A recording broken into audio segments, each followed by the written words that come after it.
A 10ª rodada do Ragnarok finalmente acabou. Pra você que tava por fora, o vencedor da 10ª rodada foi o Okita Tsuji, o maior matador de homens da humanidade. O Susanoo, o maior matador de deuses, foi um ótimo oponente. Um oponente que o próprio Okita achou que não teria nenhuma chance. No capítulo de hoje veremos como o Okita vai ficar, já que por conta da luta contra o Susanoo e o golpe que ele tomou da espada do Susanoo foi muito fatal. E também veremos como tá os bastidores. Tem até o Siegfried, tá bem interessante, mas antes de qualquer coisa, se inscreve aqui no canal, deixa o like e bora logo para o vídeo. O capítulo começa com o narrador dizendo que o vencedor da 10ª rodada foi o Okita. Todo mundo começa a gritar bem feliz já que os humanos venceram. Só que o Okita, né, mano, ele tá bem acabado no chão lá, largado. A própria plateia começa a se perguntar o que está acontecendo. E uns até se perguntam se ele não vai desaparecer igual o Susanoo também. Tipo, ele vai morrer. A irmã Brunilda e a Go fica bem preocupada com o Okita. E os camaradas do Okita, junto com o Izami, foram socorrer o Souji, falando pra ele aguentar firme e tudo mais. E o Izami percebe que ele não está respirando.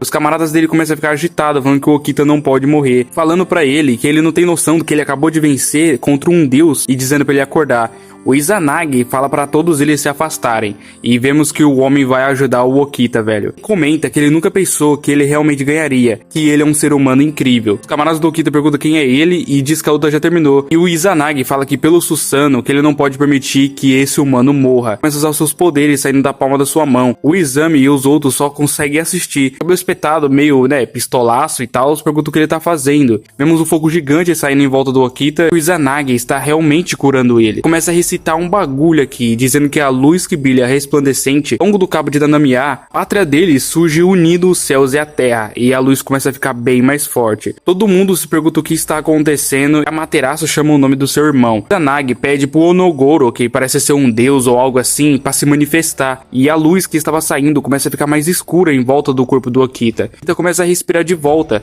Todo mundo fica espantado pelo que está acontecendo. A arma divina, a katana dele começa a se desfazer, e a Valkyria começa a voltar ao seu corpo físico normal. Tanto a Brunilda como a Go fica espantada com o que tá vendo, afinal, pô, isso nunca aconteceu assim. Izanagi comenta que com isso, por enquanto, não haverá necessidade de se preocupar com a vida dele, e fala para levá-lo à enfermaria o mais rápido possível para tratamento. Humanos começam a se perguntar como ele voltou a respirar do nada, porque, mano, parece ser um milagre que acabou de acontecer, afinal é o poder de um deus. Enquanto todos ali ficam dando atenção para o Okita, o Izami pergunta para o Izanagi que estava saindo dali por que ele fez isso, e ele responde que o Susanoo deu a vida dele nessa batalha, e ele conseguiu chegar ao ápice de um espadachim, e inspirado pelo humano que admirava, o Okita Tsuji, guiado pelo seu espírito indomável que nunca se rendeu. Izanagi se curva e fala que ele gostaria de agradecer em nome do Susanoo, aquele que acabou de morrer nessa batalha. Os humanos e os outros seres começam a ficar espantados com o que estão vendo. O Izanagi estava se curvando perante os humanos. Até os deuses parecem ter ficado impressionados com isso. E as últimas palavras do Izanagi, ele fala que como um deus que aprendeu com os humanos até o fim, essa batalha sem dúvidas era o seu maior desejo. Começa a sair um pouco de lágrimas da Amaterasu e o Tsukuyomi parece que tá bem emocionado também. Izanagi dá adeus a eles e todos eles se curvam, né, agradecendo pelo que ele fez pelo Okita. O Okita começa a chamar pelo Kodo e todo mundo fica aliviado que ele está bem. Todos eles começam a dar atenção para ele. Perguntou ao Kodo como foi a sua luta. E ele responde que foi uma ótima batalha de um verdadeiro samurai. Ele responde que isso é ótimo, mas Onigo, ele não consegue escutar mais. A voz do Onigo, vez ele desapareceu e deixou ele sozinho. Que eles tinham prometido que iam partir juntos. E ele não vai mais conseguir lutar. E ele sente muito e começa a chorar. Enquanto o Kodo abraça o Okita, ele fala que ele foi bem de verdade. Ele foi muito bem. E que ele não precisa mais lutar. O Okita, chorando em lágrimas, fala que tá bom. Vemos que o Ares não está muito satisfeito com isso e ele começa a se questionar como isso aconteceu. Que ele não aceita isso. O último ataque do Susanoo acertou de frente. Ele deveria ter morrido naquela hora. Enquanto o Ares ergue o Hermes pra cima com sua mão, ele pergunta por que o Okita não morreu. O Hermes responde que naquele momento o Okita, antes de receber o Mushoken de Susanoo, moveu rapidamente o seu corpo, como se estivesse mudando o local de onde ele ia receber o golpe. Provavelmente, com esse movimento mínimo, ele conseguiu desviar do golpe mortal da espada. O Ares começa a se perguntar como assim desviar, como se a espada era invisível, e o Hermes responde que na verdade ele conseguiu ver a trajetória da espada, e isso realmente foi verdade. Para um espadachim que sobreviveu em inúmeras situações de vida ou morte, isso era mais do que o suficiente. Ainda não muito conformado, pergunta que foi por isso que ele evitou essa morte certa. O Zeus responde que além disso, a surpreendente técnica final de Okita, embora haja diferença entre o corte e a estocada, foi essencialmente igual a Amanomogashi. Ele usa uma técnica divina. Como é possível que simplesmente um humano consiga fazer algo assim?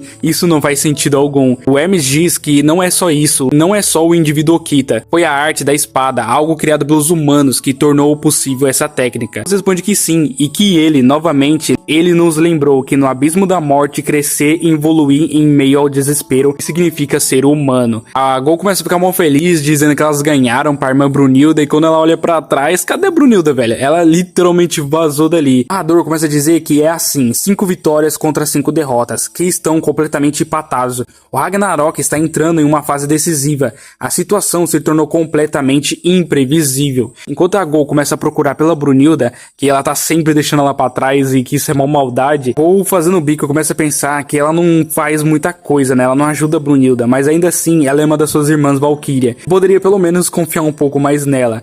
Ela vê a Brunilda meio ali, mas tá na cara que não é ela, tá ligado? Olha a cara dessa merda. Essa cópia da Brunilda chama a Gol de canto, né? Pra conversar com ela e tal, e a Gol cai igual um patinho indo lá ver. Essa falsa Brunilda começa a dizer que alguém muito importante queria conhecer ela, e a Gol começa a se perguntar como assim alguém importante queria me conhecer. A situação fica bem estranha, já que a Brunilda fica olhando pra Gol e a gente sabe que não é ela. E quando a Gol começa a reparar que é algo estranho tinha no chão, né? Já que, pô, é simplesmente um holograma, não é a Brunilda de verdade, ela acaba caindo na cilada do Nostradamus. E, velho, facilmente ele coloca ela pra dormir, velho. Um perfume, sei lá, algo que nocauteou ela. E ele começa a rir dizendo que ela caiu direitinho na armadilha dele. Enquanto a Gol desmaia, o Nostradamus vai pegar a Gol e vai levar pra pessoa que quer conhecer ela. No quadro de baixo a gente vê a Brunilda olhando os próximos lutadores. Velho do céu, muita gente ficou me cobrando do short e tal, mas calma lá.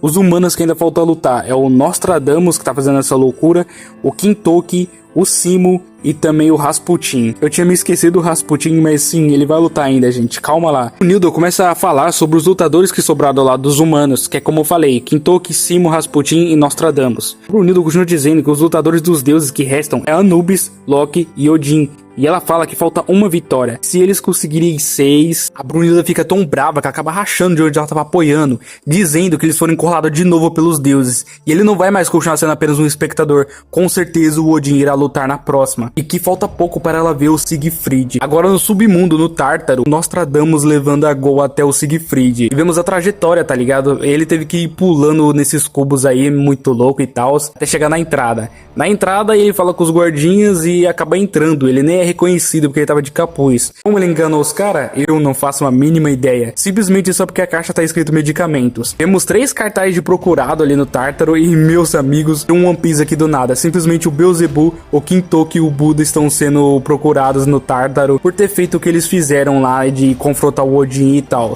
Depois a gente vê o Nostradamus chegando numa gaiola e usando uma espécie de, sei lá, uma pedra, usando uma espécie de uma chave, uma pedra, sei lá, e acaba abrindo uma passagem. Ele começa a falar em espanhol, dizendo que ele chegou e ótimo trabalho e tudo mais. Vemos várias correntes ali atrás. Ele continua dizendo que parece que alguém especialmente está farejando por aqui ultimamente, e que se ele for relacionado com isso seria um problema, já que ele vem cuidar dele. O Siegfried fala que é complicado e pergunta se ele conseguiu trazê-la sem nenhum problema. O Nostradamus fala que claro que sim, e quando ele abre a caixa diz que eles chegaram, e vemos a Gol toda enrolada em vários cintos dentro dessa caixa cheia de urso de pelúcia. O Nostradamus fala que foi mal e que já soltou ela. A primeira coisa que a Gol faz é simplesmente dar uma bicuda na cara do Nostradamus, velho. Sim, ele mereceu. Ele acabou sequestrando ela. O Nostradamus sai de perto, né, com a mão na cara, porque, pô, ficou todo vermelho, é bem engraçado essa parte, mas perguntar onde ela tá. Em seguida, o Nostradamus diz bem assim: deixe-me me apresentar ao meu amigo, namorada da senhorita Brunice. Depois eu vou comentar mais sobre isso, mas bora prosseguir aqui. Herói matador de dragões. E quando a Gol olha para ele, velho, cheio das correntes, preso num tipo de cruz e tal, enquanto o Siegfried fala numa boa: olá, muito prazer, Gol e tal. E a Gol simplesmente surta, dizendo que é o Siegfried bem na frente dela, fazendo essa careta aí. Acabando assim o capítulo 96 de Sumatsu no Valkyrie. Meus amigos, esse capítulo foi bem interessante e eu sinto que além das próximas 3 ou 4 lutas vai ter muita coisa ainda, velho. Tem muito mistério rolando. Bora por parte. Primeiro, né, não mostrou o rosto que eu queria ver ali, porque é o único que a gente meio que não viu ainda no mangá. Nada mesmo, embora a gente, né, acabou tendo o Simo, isso é bem legal, mas a gente não viu do Rasputin, cara. Eu fiquei meio bolado com isso. Outro ponto também é quem vai lutar na próxima rodada. A Brunilda meio que entregou que já é o Odin, que eles vão ir com tudo logo pra encerrar esse Ragnarok, e o Odin não vai mais querer ficar assistindo. E, velho, depois do Zeus, ele é um dos malucos mais perigosos aí do Sumatsu no Valkyrie, disso eu tenho certeza. E quem vai lutar contra ele, e creio eu que é o Coringa dos humanos, é o Nostradamus. Eu chuto que seja ele, porque eu acho que de poder e força ele é o único que se comparar ao Odin. E embora, pô, se for pra apostar em um e outro, eu creio que o Odin vai levar a vitória, cara, não tem como. Se a 11ª rodada foi realmente o Odin e o Nostradamus lutando, velho, vai ser uma das melhores lutas da obra, disso eu tenho certeza. E também, velho, é meio complicado, já que agora foi confirmado que ele é namorado da Brunilda. A Brunilda é muito gada, velho, simplesmente ela tá apoiando os humanos. É claro que os dois saem ganhando, né? Tanto os humanos, se eles ganharem, eles vão ter mais 1000 anos de paz.